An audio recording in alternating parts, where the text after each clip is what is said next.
Hello students, हम पढ़ रहे थे ब्रायोफाइटा। आज हम पढ़ेंगे ब्रायोफाइटा के समूह लिवरवर्ट्स। लिवरवर्ट्स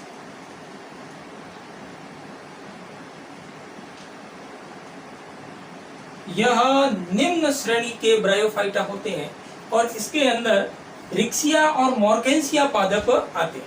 तो यहाँ जो पादप है ये मॉर्गेंसिया है, मॉर्गेंसिया पादप है। अब हम बात करें इनके आवास की, तो लिवरवर्ट के सदस्य जो होते हैं वो नमी युक्त छायादार स्थानों पर पाए जाते हैं। लिवरवर्ट के सदस्य कहां पर पाए जाते हैं? नमी युक्त छायादार स्थानों पर पाए जाते हैं। लिवरवर्ट के सदस्य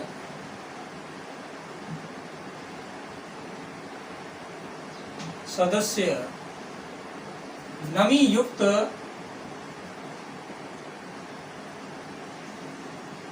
छायादार स्थानों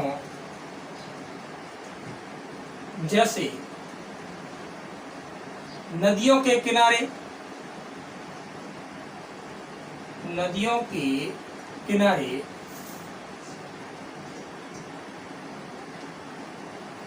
दलदले स्थानों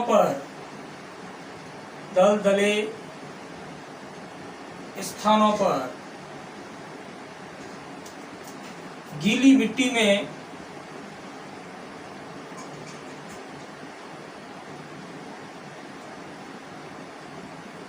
व पेड़ों की छालों पर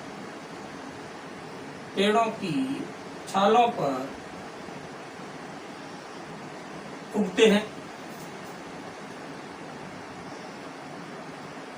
तो यह हो गया इनका आवास। अब हम बात करें इनके शरीर संरचना की, तो ये निम्न कोटि के ब्रायोफाइटा होते हैं। इनके अंदर जड़, तना और पर्ण आदि का अभाव होता है, लेकिन जड़, तना, पर्ण सदस्य संरचनाएं पाई जाती है। इनका पादप काय जो होता है वो थैलाब कहलाता है। क्यों? क्योंकि इनके अंदर जड़, तना और पर्ण का क्या होता है? अभाव होता है। इनका पादप जो होता है, पादप काय जो होता है वो थैलाब कहलाता है। और इनका जो थैलस होता है वो पृष्ठाधर होता है और अधः स्तर से चिपका रहता है। अधः स्तर से बिल्कुल चिपका रहता है। यहाँ ये पादप काय जो है इनमें ये संरचनाएं जो होती हैं इसे मूलाभ कहते हैं। क्या कहते हैं? मूलाभ। क्यों? क्योंकि ये मूल नहीं है, ये मूल के जैसी दिखने वाली संरचनाएं होती है, इसलिए ये मूलाभ कहलाती है। ठीक है, मूल सम संरचनाएं होती है। और इनके अंदर छोटी-छोटी पत्ती सदृश संरचनाएं पाई जाती है। ठीक है, ये संरचनाएं तने सदृश संरचना पर दोनों कतारों में लगी रहती है, क्योंकि इनके अंदर वास्तविक पत्ती का अभाव होता है, लेकिन पत्ती की तरह दिखने वाली छोटी-छोटी संरचनाएं पाई जाती हैं। और ये छोटी-छोटी संरचनाएं जो होती हैं वो तने की तरह जो संरचना दिखती है उस पर दोनों कतारों के अंदर लगी रहती है। तो इस प्रकार से इनका पादप काय होता है। इनका शरीर, इनका पादप काय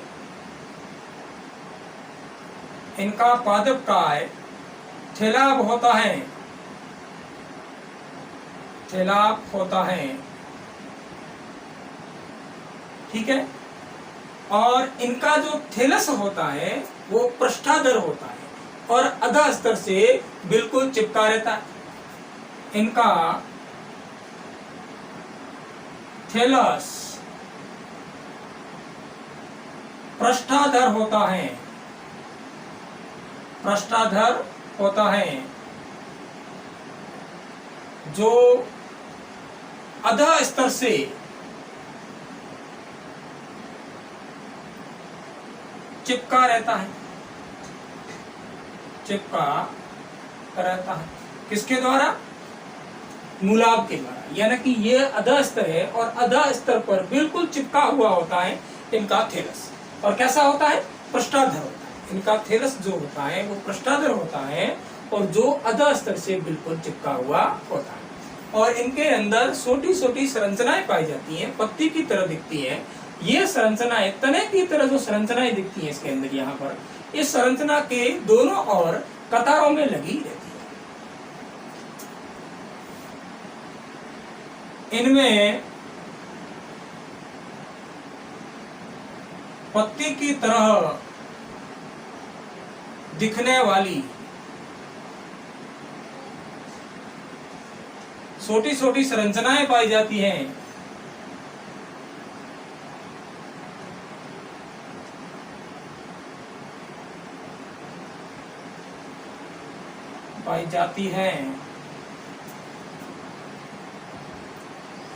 जो तने की तरह दिखने वाली संरचना पर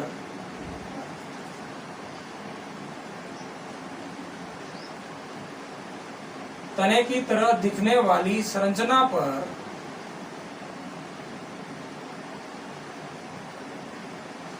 दो कतारों में लगी रहती है।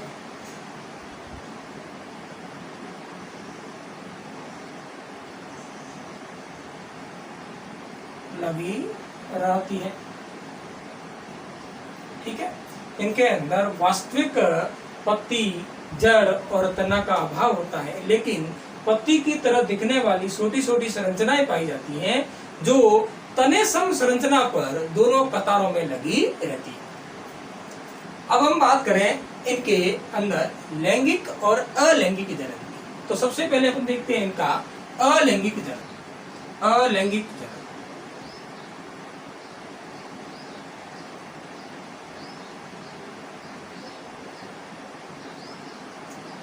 लिवरवर्ट्स के सदस्यों के अंदर अलैंगिक जनन जो है वो विखंडन विधि द्वारा होता है। किस प्रकार से विखंडन विधि द्वारा होता है? यानी कि विखंडन विधि का मतलब होता है थैलस के टूटने से टूटा हुआ थैलस नए थैलस का निर्माण करे, तो इसे विखंडन विधि कहते हैं। तो इनके अंदर विखंडन द्वारा किस प्रकार से अलैंगिक जनन होता है, तो देखिए इनके अंदर एक विशिष्ट संरचनाएं पाई जाती है। थैलस के अंदर एक विशिष्ट संरचनाएं पाई जाती हैं। इन विशिष्ट संरचनाओं को जेमा कफ कहते हैं। यहाँ पर जो संरचनाएं आपको दिख रही है ये जो है जेमा कफ कहलाती है। क्या कहलाती है? जेमा कफ। क्या होती है जेमा कफ? जेमा कफ के अंदर हरी बहुकोशिक जेमा कलियां पाई जाती है। ये जेमा कलियां जो होती है वो छोटे छोटे पात्रों में स्थित होती हैं जिन्हें जेमा कफ कहते हैं। यानी कि जेमा कफ छोटे छोटे पात्र होते हैं जिनके अंदर हरी बहुकोशिक जेमा कलियां पाई जाती है। और जब ये जेमा कलियां मुख्य पादपकाय से अलग हो जाती हैं तो इन कलियों के द्वारा नए थैलस का निर्माण होता है। तो इस प्रकार से इनमें अलैंगिक जनन जो होता है वो विखंडन विधि द्वारा होता है। लिवरवर्ट के सदस्यों में लिवरवर्ट्स के सदस्यों में अलैंगिक जनन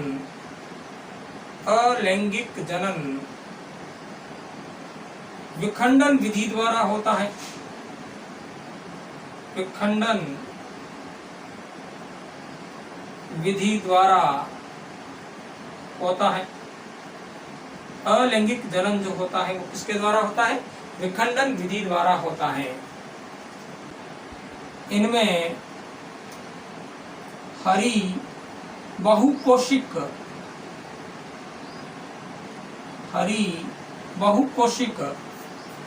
जेमा कलियां पाई जाती हैं। जेमा कलियां पाई जाती हैं।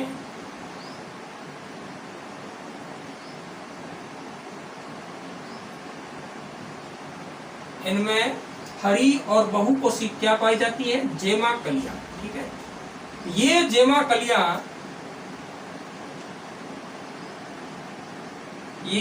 कलियां छोटे छोटे पात्रों में स्थित होती हैं। छोटे छोटे पात्रों में स्थित होती हैं जिन्हें जेमा कफ कहते हैं। जिन्हें जेमा कफ कहते हैं।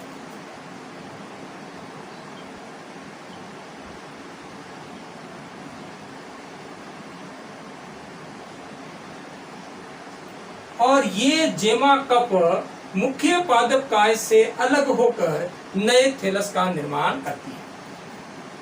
ये जेमा कप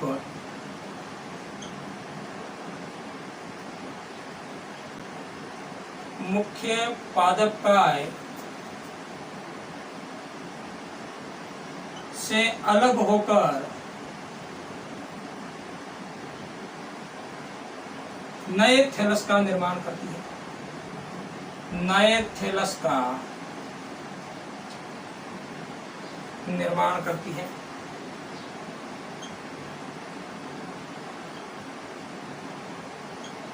नए थैलस का निर्माण करती है। अब हम देखते हैं इनके अंदर लैंगिक जनन किस प्रकार से होता है। लैंगिक जनन किस प्रकार से होता है।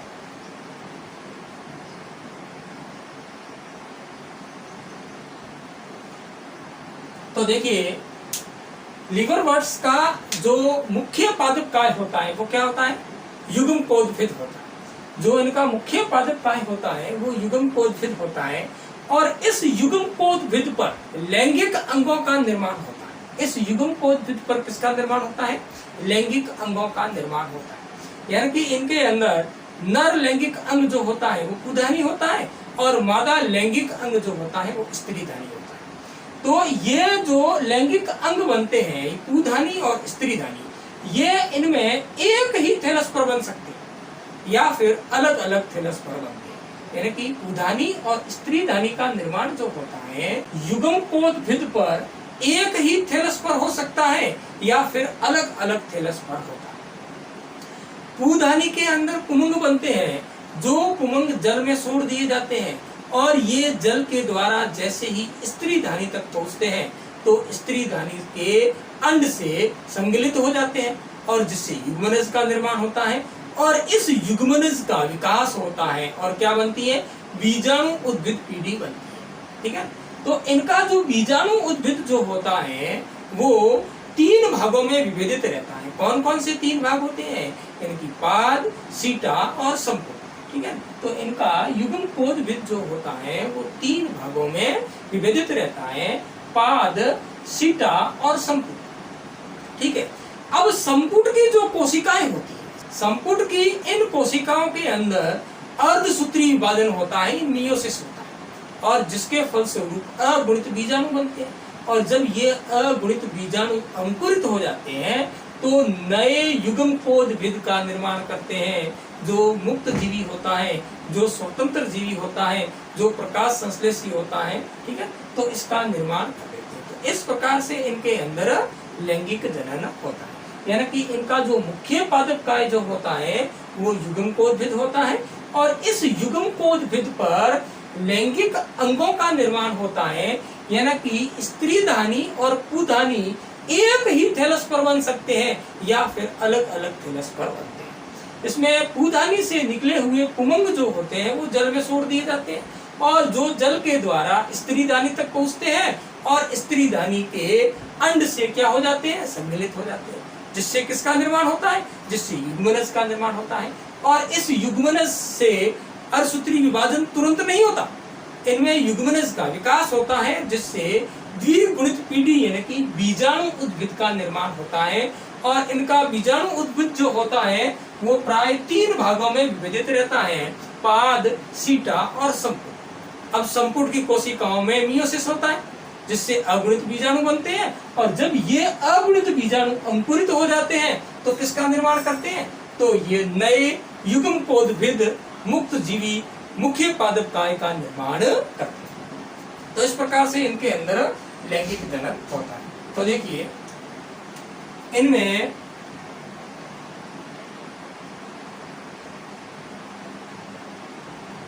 पुधानी व स्त्रीधानी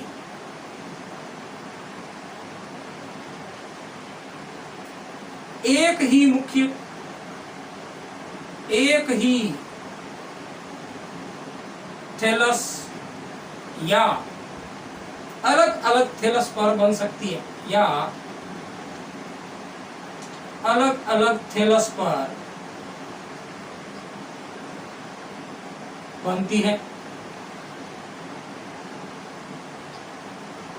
पुधानी और स्त्रीधानी जो होती है, या तो ये एक ही थैलस पर बनती है, ये मान लेते हैं कि पुधानी क्या है, पुधानी, ठीक है। इसी थैलस पर स्त्रीधानी बन सकती है, या स्त्रीधानी जो होती है वो अलग थैलस पर बन सकती है, ठीक है। तो यहाँ पुधानी और स्त्रीधानी जो होती है वो अलग अलग थैलस पर बनती है। पुधानी से निर्मित उमंग जल में छोड़ दिए जाते हैं।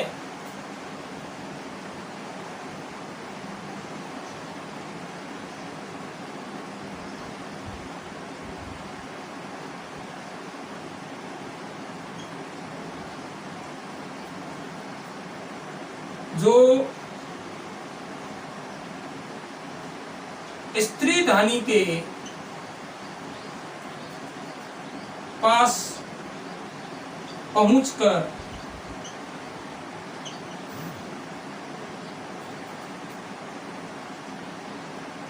अंड से संगलित हो जाते हैं,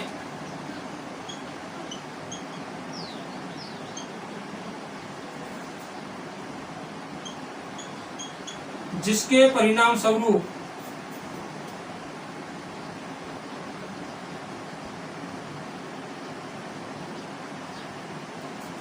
युग्मनज का निर्माण होता है। युग्मनज का निर्माण होता है।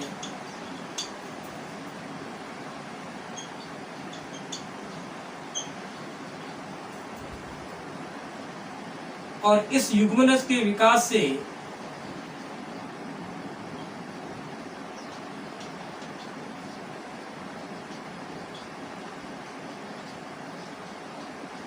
बीजाणु उद्भिद विकास से बीजाणु उद्भिद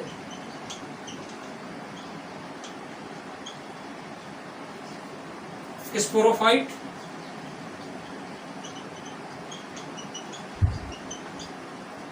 का निर्माण होता है।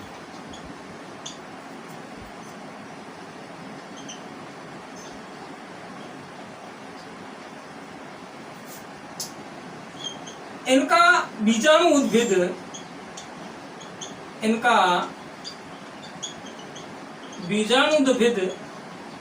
स्पोरोफाइट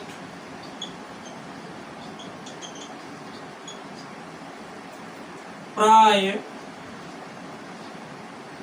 पाद सीटा असंपुट में विभेदित रहता है।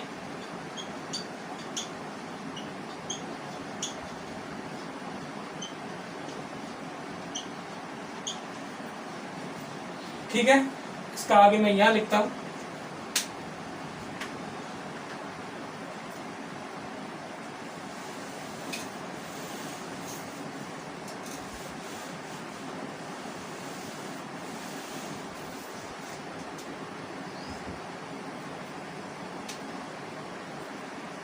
बीजाणु उद्भिद के संपुट में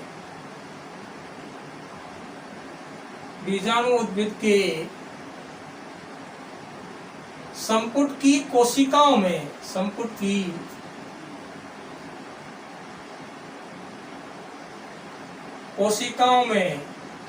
अर्धसूत्री विभाजन होता है। अर्धसूत्री विभाजन होता है,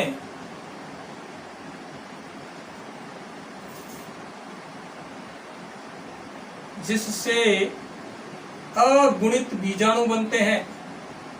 अगुणित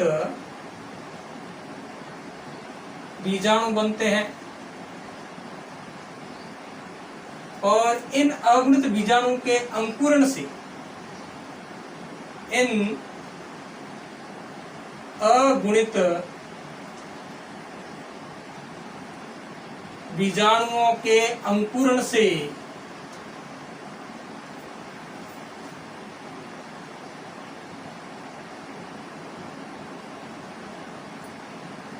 नया मुक्त जीवी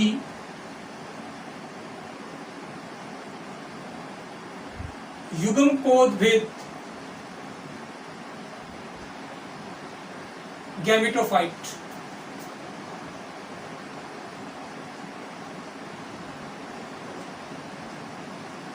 का निर्माण होता है।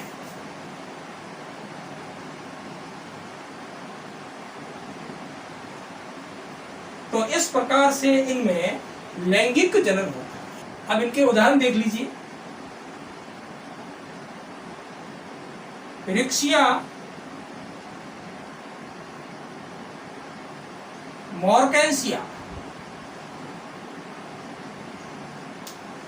ठीक है, ये इनके उदाहरण।